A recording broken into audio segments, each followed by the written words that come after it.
এই দৌড়াইস না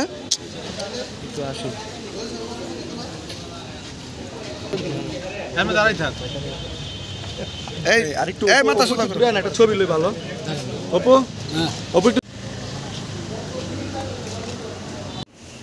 আসামির নাম দিতেন ব্যবস্থা নেই যেমন মামলা যেটা বলছে এটা আসলেই ধরি আমি ওই দিন একটা সাথে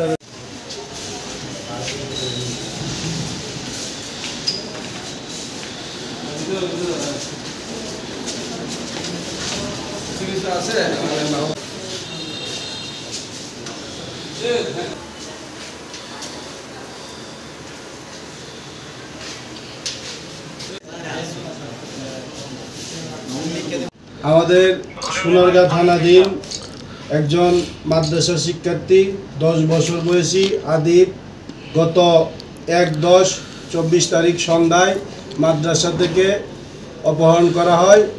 অপহরণকারী তার অভিভাবকের কাছে 10 লক্ষ টাকা মুক্তিপণ দাবি করে।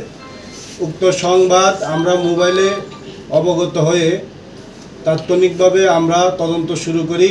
পরবর্তীতে লিখিত অভিযোগ প্রদান করলে তথ্য প্রযুক্তি এবং ম্যানুয়াল তদন্তের সহযোগিতায় 24 ঘন্টার মধ্যে বাচ্চাকে আমরা আইডেন্টিফাই করতে সক্ষম হই। সে শাহজালাল রহমতুল্লাহ আলাইহির মাজার শরীফ সিলেটের পার্শ্ববর্তী একটি আবাসিক হোটেলে ছিল। তাকে সিলেট পুলিশের সহযোগিতায় 3 জন আসামি সহ ভিকটিমকে উদ্ধার করতে সক্ষম হই। আসামি 3 জন বর্তমানে আমাদের থানা হেফাজতে আছে।